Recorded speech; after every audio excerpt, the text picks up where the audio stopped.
Hey everyone, today we're going to go ahead and build a population model in Excel. So you need to get Excel opened up, and we are going to start with just this information. You want to put the generation and the population. This will be our graphing area, and then you want to make a variables section where we can put in things that we will manipulate. Our generation is going to start with 0, so we always start at generation 0, and our population will just be 1. So imagining that before there is any growth, we've got only one individual. Setting up the generation is always going to be equal sign because we're going to use a formula, and it'll be the previous generation plus 1 year. Click in the middle of the cell, and then down in the corner, when it changes to that black cross, it's ready to copy and paste. To copy that formula all the way down, let's go to 10 generations. And then to set up our population, we're going to need a couple of variables. We're going to do some of our estimating to figure out how many individuals one plant can make in a year. So we will have measured the seeds per fruit. We will need to estimate the the fruit per plant, excuse me. And then the number of times there are fruit per year.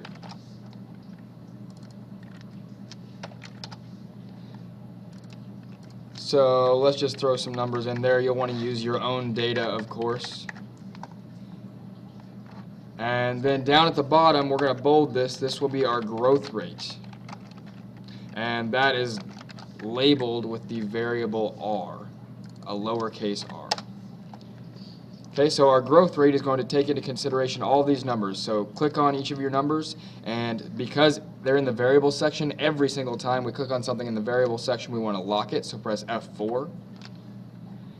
And then we're going to multiply all of those together. Don't forget to lock every single one. Morning. And we'll see our growth rate comes out to be pretty high right now. We're at 7,500, so we're going to need to modify that a little bit.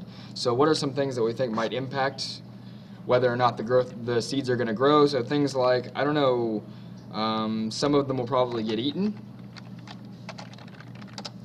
And to consider that, we want to do 1 minus the percentage that we think will be eaten. So I'm going to say for now, let's say 95% of them get eaten. So 1 minus 0.95 for 95%. And let's do a couple more. Let's do maybe the number that don't fall on soil.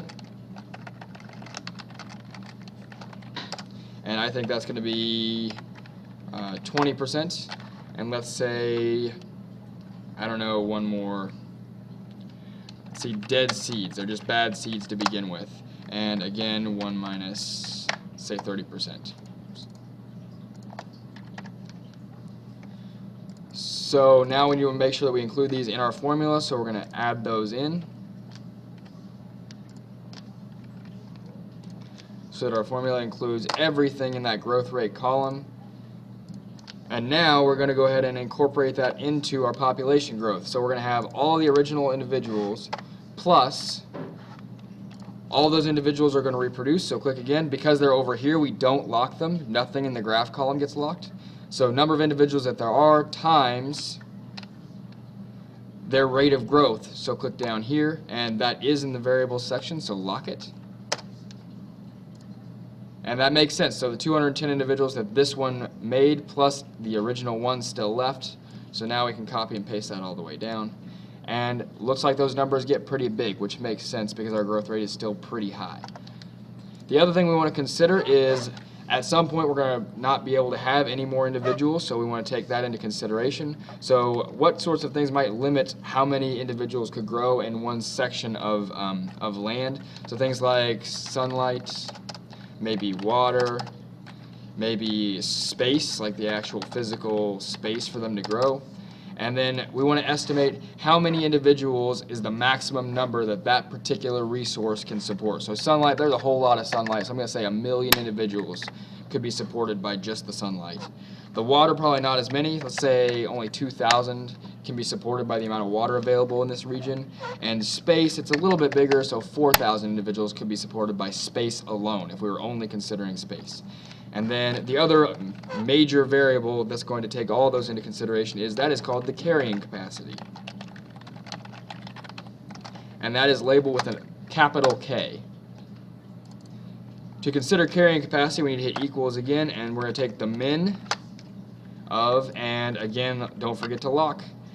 And instead of multiplying, just hold Control. So press and hold Control right now, and it's going to add it to our list. You can see that it already automatically locked them for us. And hit Enter, and it's going to tell us, okay, so 2,000 is the maximum number of individuals this region can support.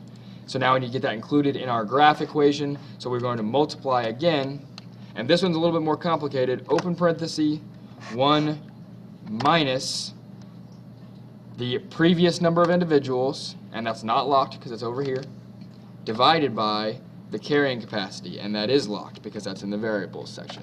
Close parenthesis. And copy and paste that down.